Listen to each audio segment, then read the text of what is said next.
what I want to show today is how to use this antenna plate that my brother and I have been designing and selling on eBay. So this antenna plate is made to make a fan dipole antenna, and this hole is designed to fit on the military poles. That hole is for an SO239 soldering connector, and these are where the wires come in to tie to the SO239 connector. This can act not only as the antenna, but in an inverted V shape.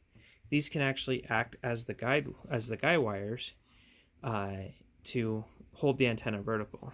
This kit that we're selling comes with the SO239 connector, all the screws to put it into place with some other connectors that come off for parts of the dipole, and then these right here are wire or cable clamps designed to make loops at the ends of the guide wire. As I said, this is made to fit on the top of the military poles, like you see here.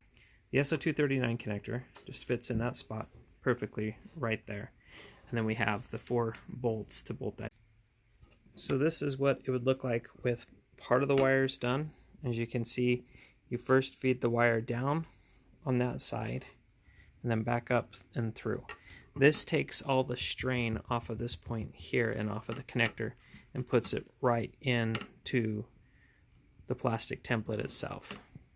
And I just put that one on to show you want to make sure that the connector is fitting flat, and then they'll just bolt onto it. For the other sides of the fan dipole, they'll come down through, and then you'll solder them to this point right here, the wires.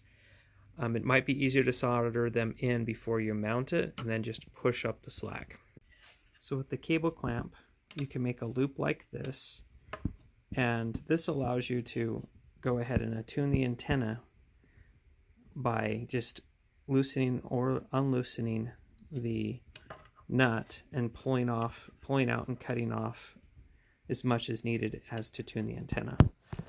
Also with this kit, we have an insulator like this that the loop can go through, and then you can tie any extra string that you need through the plastic thing rather than putting it directly through the loop right there.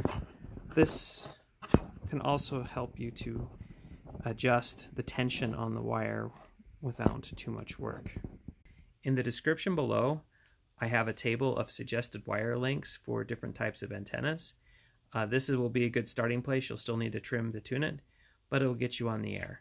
I suggest to keep it short. That way it's easy to wrap up around the plate when you're